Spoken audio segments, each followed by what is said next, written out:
Good evening, everyone. I am Giancarlo Guerrero, Music Director of the Nashville Symphony, and it is my great pleasure to welcome our great friend, composer, Jennifer Higdon. How are you, Jennifer? I'm doing pretty good. Even better now that I'm talking to you. Well, that's very sweet of you. I have to ask you, how is everybody doing at home? Everybody staying safe and healthy? Yeah, we're doing all right. It's actually kind of amazing to live in the middle of Philadelphia and hear it be so quiet. I look out the window and there are no cars and there are no people, so it's actually pretty peaceful right now. Well, I know you also teach at the Curtis Institute of Music. Have you been teaching through all of this, I guess, using, this medium of other activities? Yeah, it's actually kind of incredible that we're able to manage this. I thought to myself, it's the first time we've had something of this magnitude that really for everyone on the planet, there are options for actually communicating that are pretty extraordinary. So it's not unusual for me to do a class with the university out on the West Coast and meet with my students all in their different time zones. Everyone flew home. One of them lives in Sydney, Australia. So it's definitely trying to get the 14-hour time differences. Quite extraordinary, but it is possible to do. Well, that's very exciting. I'm assuming also that this must be also a very good time to kind of get work done on commissions and compositions, which I'm sure that has not stopped. That's actually true. In fact, I was a little behind on a double percussion concerto. So I've been working like diligently on that. It's very quiet so I can hear everything in my head. And it's definitely, things are much stiller. So that for a composer, that's kind of an ideal situation. Well, I'm sure. And we were talking earlier about the fact that your last trip was actually to Nashville. I know it's kind of incredible. I mean, literally, my last time out was there with you all. When we did the Low Breast Concerto, which was recorded for a future release of that beautiful piece. And of course, it's always great to have you here. But that was, we didn't know at the time that this was about to hit all of us with such force that in many ways it's like I wish that at least for now, this was kind of the last memory that I have of being on stage and championing your music. It is actually kind of incredible. And also, I was actually really touched coming into Nashville. It was right after the tornado. And I was so impressed by the community there and everyone banding together to make everything move forward. It was impressive, the turnout for the concerts. And it was just such a good feeling. You could tell that everyone was supporting everyone else. And there's something about that that was very inspiring that I think I've carried with me into living in my own home and just not going out. So I applaud all of you, the community. It's impressive how everyone pulled together. We are very proud. It is indeed a very special place. This has been my home now for 12 years. And I never cease to be amazed at the generosity of this community and also the resilience, especially of many of our own players in the orchestra. Remember, as you mentioned, we had the tornado right before it. If this wasn't bad enough, we had to deal with that just a few weeks before that. And some of our players were actually directly affected by this, and some of them actually having their homes, destroyed or highly or very damaged. And they still were coming out and playing concerts and rehearsing and trying to go on with our lives. So for me, that is always very inspiring. So that kind of gives me also the sense that we are going to get out of this. This is not one of the worst crises that we've ever encountered, even though it is one that is very tricky and it's very, in many ways, existential threat to what we do. But in many ways, I do have the necessary, thing in our minds to make it work out, because I am very hopeful that we will get over this and we will become stronger. It was going to be bumpy for a while, but I do know that the music in the end will always survive, and people were going to need it, I know, to helping the healing that is going to be so required after all of this is over. Absolutely. And you know what? Orchestras, they're all about teamwork too. So it kind of fits within the community. It's great having music though. And music is a solace at all times. So it's a great thing when you have an orchestra that you can be proud of. I don't know about you, but the thing that I miss the most is just making music with my colleagues. Like you, the whole reason we went into this business, if you want to call it that, was to be able to make music with our colleagues. And even this is as good as this may be. Just the ability to play and to feed off each other with our audiences is something that is by far what I am missing the most. Yeah, it's interesting. That's the thing about going to a live concert and I miss it so much, is the experience of sharing something together. It's an experience together. it's very different than talking about it online and such, but it's one of the things I think about a lot when I'm writing, because it's not just me putting notes on a page. The people who have to execute those notes, the orchestra, the interpretation of the conductor or the soloist, but also a part of that is the audience. It would be not very interesting if we didn't have an audience. I mean, the energy from that interchange between composer, performer, and audience, it's absolutely everything. And boy, I can feel it. I can tell we've been in this a little while. It feels like a kind of a big hole in my soul, so to speak. You know, you can really feel the fact that we haven't been able to get together and share that. So I have to ask you, have you sensed that your compositional style has somehow changed in any way, given what's happening? I mean, I know composers over the last 300 years obviously have written about, you know, their moment in time. I mean, do you think that this is actually going, I mean, do you notice any of that seeping into your current compositions? I have to admit I do, because when I first came back from Nashville, I was just starting, literally just starting this double percussion concerto I'm working on. And I had to think about, because with percussion as soloist, you can put hundreds of instruments in for the soloist into the score. And I remember thinking, this is my second time writing concerto being featured with orchestra, because I have a percussion concerto. But I remember thinking at the very beginning of this, and this was probably about 7 weeks ago, I was thinking to myself, you know, I think I just want to do melody, a lot of melodic percussion. So I only have vibraphone, marimba, and timpani in the solo parts. It really, there was something about the, I don't know, maybe it's thinking about the humanity of what we share, made me wanted to write a little bit different in terms of what I was going to put on the page. It did influence me, and I think it probably daily it's influencing me. Well, I'm sure the longer it goes, I mean, the more obvious. I mean, it becomes a part of who we are, isn't it? Yeah, I don't think there'll be anyone who will leave this time period and this whole incident who won't be changed or significantly affected. It'll be interesting to see the art that comes out of this. Yeah. Well, you're a dear friend of not only this orchestra, but I have been privileged enough to have known you for you know, more than 20 years now, and it's been one of my greatest joys to call myself a champion of your music. And of course, the fact that our last recording, you know, garnered, you know, Grammy awards, and now you are a multiple Grammy Award winner yourself. And I'm so proud of the fact that both you and I have kind of had our careers going in a parallel upwards direction. So listen, that's something that just fills me with just not only great pride, but great joy as well. Yes, I'm thrilled. But you know, there's something very special about the fact that we share that too, because you're right. We both were like, when we first worked together, we were both completely unknown. Well, one of the pieces that we co-commissioned on this recording was this great viola concerto for Roberto Diaz, who at the time was the principal viola player in the Philadelphia Orchestra. Now, of course, is the president of the Curtis Institute. But why don't you tell us, we're going to play a little bit of that concerto, but why don't you tell us about the piece, but more importantly, the association with a particular instrument and the Smithsonian Library? Yes, this was written for a particular instrument, a Stradivarius viola, which before this, I had no idea this actually existed, but they were very interested in having a piece that would highlight the beauty and the tone of this instrument. It's pretty amazing. It really projects. I can remember this when I was in the hall, how even at the back, the very back row, you could hear it very clearly. And so I designed a concerto that, first of all, I thought to myself, violas, a lot of their music is very dark, a lot of their concerti. And I made the decision to make kind of an up sort of piece, but I wanted to start with a slow movement that was really lyrical with drawn out lines so that we could really focus on the tone of this particular instrument, because it's hard to describe, but it's like pure gold. It actually sounds like liquid gold or something like that. So that it's a very lyrical opening, and I wanted to highlight that and cover the entire range of the instrument too. That's the other thing. It sounds fantastic no matter whether you're at the bottom of the range or up in the really high stratosphere, almost like where a violin would be playing. So it was kind of amazing. It's also a little unnerving when you've got a viola that's worth, I think it was $20 million or something like that. You're making sure no one is tripping as they're walking around with this instrument. Well, I remember that. I mean, we actually, you know, we borrowed it. I mean, Roberto had it on loan from the Smithsonian, so he could not only do the performances, but especially for this particular recording as well. Yeah, it's pretty significant when you see an instrument like that. Well, let's go ahead and listen to a little bit of Jennifer Higdon's Viola Concerto.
Well, that was fantastic music as always. And on that same recording, we also featured one of the members of the orchestra at the time, James Button, our wonderful principal oboe player, a few years ago, who's now in the San Francisco Symphony. And he played your oboe concerto, which, by the way, I've told the principals in my orchestra to look for American pieces, concerti that hadn't been recorded yet, because I wanted to showcase the virtuosity within the Nashville Symphony that we're so lucky and within our own community. And he, without any hesitation, decided to do your piece. So tell us a little bit about this particular Yeah, concerto. one of the things I thought about when I was writing an oboe concerto, because everyone kept saying to me, don't make it too long. I thought I'm going to do a one movement work actually that highlights both the lyrical quality. The thing we're so used to hearing, you know, the oboe always tunes up the orchestra at the beginning, plays an A, and everyone starts tuning their instruments.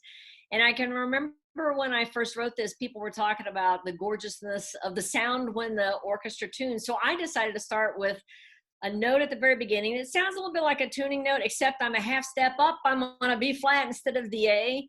I didn't give in to the temptation to do the A, but again, I wanted to show the beauty of the lyricism of that instrument. So I wrote a slow opening that kind of unfolds a gentle undulation with the strings under the oboe that allows the oboe to slowly kind of build up speed and tempo. But I love the lyricism, and maybe it's from just years of hearing the oboe tune up the orchestra. The long line that they can play is great.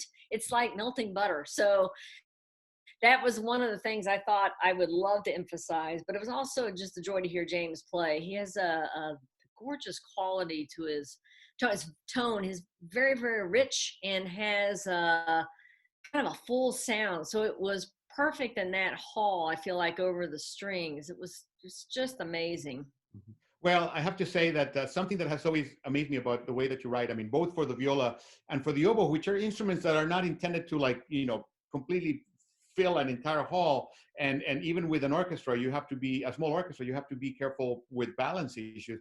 But it always amazes me how you're able to write in such a transparent way that regardless of whether the full orchestra is playing, you can still hear the soloist very clearly. I mean, the recording makes it easier, of course, with all sorts of editing. But I promise you, I remember on in the concerts themselves, which these are live performances, that we never had issues with balances, and that's always been incredibly impressive to me. And I'm sure that's in the back of your mind, but it must be a very natural gift that you have, that you don't have to, you don't seem to have any issues with always showing the main line being heard very Good. clearly. That means I'm doing my job. It's always, actually, believe it or not, it's at the front of my mind. I worry about that obsessively. And especially in the instruments that are not used to being like featured as solo instruments, you really have to think about that with who's accompanying, but you also have to think about it in terms of the psychology of the soloist. The oboe is not used to soloing with the orchestra, and the same with the viola. It's usually the violin that's doing it. So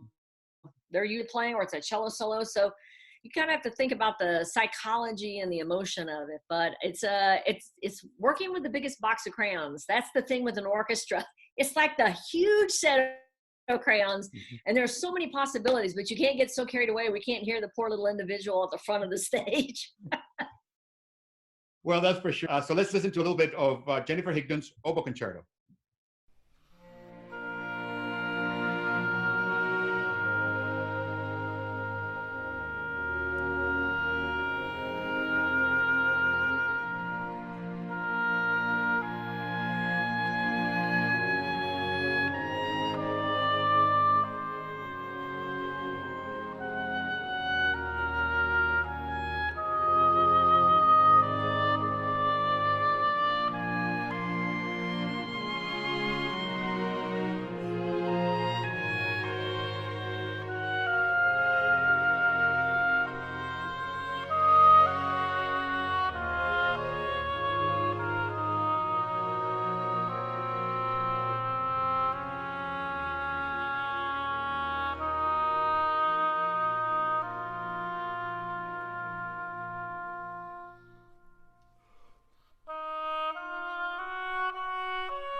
I remember, Jennifer, when you and I talked about the project of not only the commission of the Viola Concerto and the recording, but the fact that we knew that besides the Viola Concerto and the Oboe Concerto, we were going to need something else. And I kind of have a tradition that I always ask the composers, like, so what else should we put on the CD? I mean, this is your music, by the way, and in many ways, I feel confident in giving the composer almost a blank check and say, okay, we need another 20, 30 minutes of music. What do you have in your catalog that you would like to showcase in the same recording? And you chose this piece, All Things Majestic, which was relatively new. So can you Yeah, tell us? this was commissioned kind of in honor of the National Park System, but the Grand Teton Music Festival, which is in one of the most incredible national parks we have. The Tetons in Wyoming it's hard to describe. It actually looks like a movie backdrop or something that someone's painted.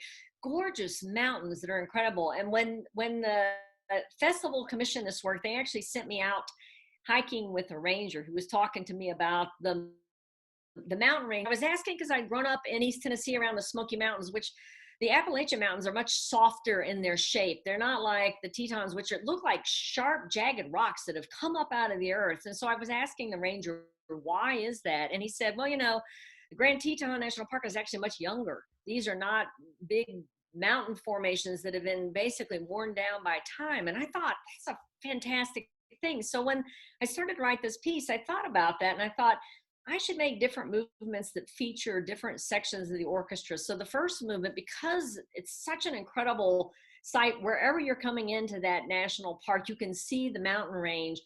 I decided to use the brass primarily in the first movement called Teton Range, and just kind of give I guess it's a poetic musical sound of what it looks like with the majesty of those mountains, which are extraordinarily high, but also just they're incredible looking. You can't forget them. They just don't even look real. And so the first movement is Teton Range, and it has that big sound that you see when you're looking at that park.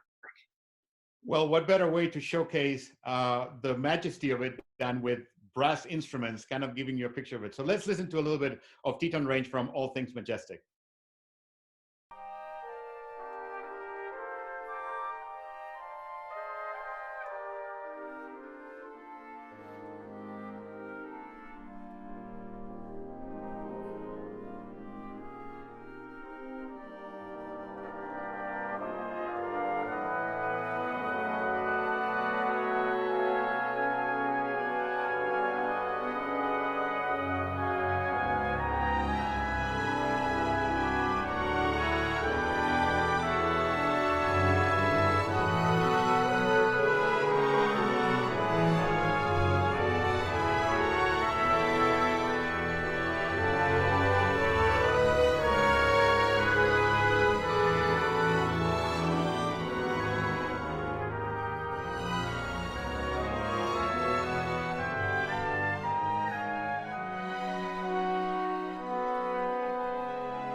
I have to say that I never get tired of listening to your music, and I really mean that. In my collection of recordings, I mean, I always kind of go back and listen to some of the composers that really speak to me. And for some reason, as I said, it's a chemistry thing, I guess, as musicians, that some music really speaks to you and some others just you can do without. But somehow from the very beginning, you and I have had kind of this connection easily that we understand each other. And I truly don't even have to ask you many times what it is that you want, because your music speaks to it so clearly. Good. I'm glad to hear that. I have to say that sometimes when I have to keep bothering composers over and over and asking what it is, I mean, I don't think it's not a good sign, but with you, it's like, no, it's everything I need to know. It's in the score. Another movement from All Things Majestic, of course, is this movement called Snake River, which is, I guess, another section of the park. I have to admit, I've been there, and it's definitely on my short list of things to do. And I guess after this is all over, I will have this kind of YOLO attitude that I will definitely need to go visit it, because I know many of my colleagues play in that festival, and they've said unbelievable things. So I will need to make sure to visit it. So tell us a little bit about Snake River. So Snake River is a big river that runs through that whole area, and a lot of people go down it there, take river raft rides. And this, when I was going to write this piece, the festival sent me down on a river raft. It's a very wide, and you kind of one of those things where you have to definitely be hanging on, because you go over rapids. But it's also phenomenal because they call it the Snake River, and I'm sure it's connected to the Indians who lived there. But also the thing was fascinating, where you could see bald eagles up on the cliffs and in trees. There's so much nature around you when you're going down that you become a little overwhelmed. You can look down, the water so clear you can actually see the trout swimming. It's a phenomenal river. I mean, it doesn't seem real, but it has a lot of power. So I thought this would be a really good movement to highlight the woodwinds, because they can go so fast. I thought, I'm going to let them really run with this, and it kind of mimics the power of that river. This sounds like a cliche, but I mean, were you actually, as you were doing all of these amazing tours, and talk about the perfect commission, my God, you're getting a nice, beautiful trip out of this. Were you actually getting inspired and hearing melodies in your head as you were like stuff that eventually actually made it into the recording? In fact, that's exactly what happened. They had me go out the year before I wrote it and actually spend a week out there. They performed my percussion concerto, and they sent me out on all these tours so I could experience the park, all the different aspects, which was kind of an amazing thing. I highly recommend it. It is really one of those national parks you visit. I love the national parks, but that one stands out. It's kind of incredible, but it's amazing to see. I think the number of bald eagles I saw, like in nests on trees up above the river as you're going down, and you realize what a connection that is. It's kind of a lifeline for the area, but everywhere you turn around there, it's stunning. It's one of those things that just takes your breath away. There's not a dull spot in the entire park. So I guess if you were a painter, you would have been walking around with paints and canvas and everything. So how did you capture some of these ideas that were coming to you? Would you walk around with a little sketchbook or a pianola, or how were you remembering, or were you just got back to your hotel that evening and just wrote it all out? Yeah, it was a little bit, I did have a notebook with me, and I remember thinking when we were in the raft going down that river, I remember thinking this is like woodwinds, like moving all together. And maybe because I'm a former flute player, that crossed my mind immediately. It's interesting because that national park also has a bunch of lakes that are gorgeous. You could tell they were made by glaciers. The surface is so clear that it looks like a mirror image. You can see the mountain range in it. And one of the lakes there is actually called String Lake. And that probably, looking at that, made me think, you know what, String Lake, well, you're going to have the strings do that movement. So that immediately suggested to me the woodwinds for basically the river type movement. But I also thought, when I looked up at the mountains, that huge granite up there, it was so unreal. I thought, brass, yeah. So it was kind of a natural, there's like, you're taking down impressions, you're writing things down, you're thinking about orchestral colors, and you're thinking, wow, is there any way to capture this view? It's so incredible. Well, let's listen to Snake River from All Things Majestic.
The next movement we're going to showcase from All Things Majestic has the very intriguing title of Cathedrals, which I guess, I mean, there's not that many cathedrals, I guess, around, the Grand Tetons, but it's a very intriguing title for me, at least.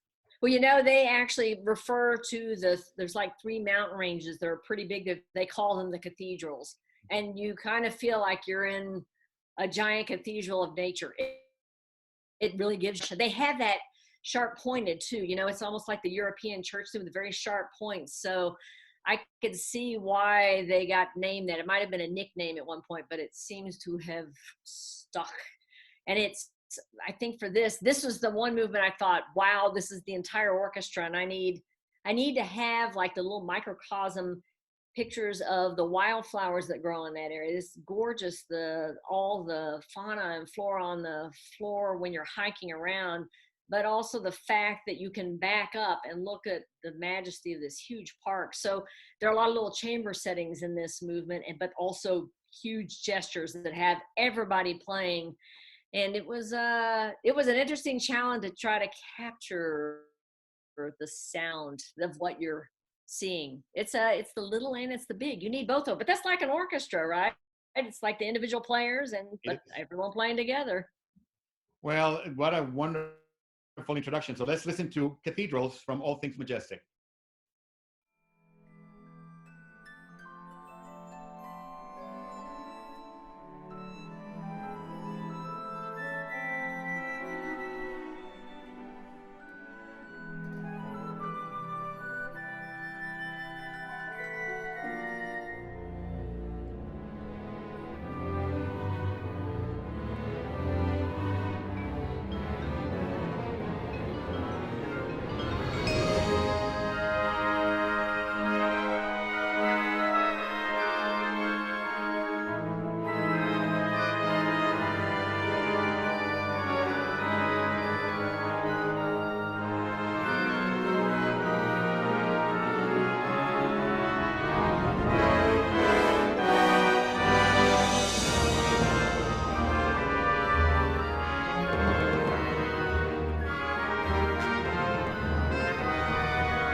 It is so great to see you, Jennifer, and see that you're doing well and staying healthy. And I have to tell you, I miss like seeing you and seeing all my colleagues. I cannot say that enough. But the music is really what, in many ways, keeps me so hopeful for a brighter future for all of us. Let's just remember that we share so much together, but my biggest thing is make sure everyone, you stay safe, stay healthy, and we'll get together again and make more music. Well, thank you so much, Jennifer, for taking the time, coming and talking to us. And as we mentioned at the beginning, I mean, before this whole crisis hit us, I mean, we recorded the low brass concerto. There will be another Jennifer Higdon recording coming out in the future. And I'm delighted that we have that already in the books, and that we are, I know, discussing future projects. So we're going to have a lot of Jennifer Higdon to go around. And for me, that, as I said, makes me very, very happy. Thank you very much, Giancarlo. My best to all of you. Thank you, my friend. Take care. Bye-bye. You too.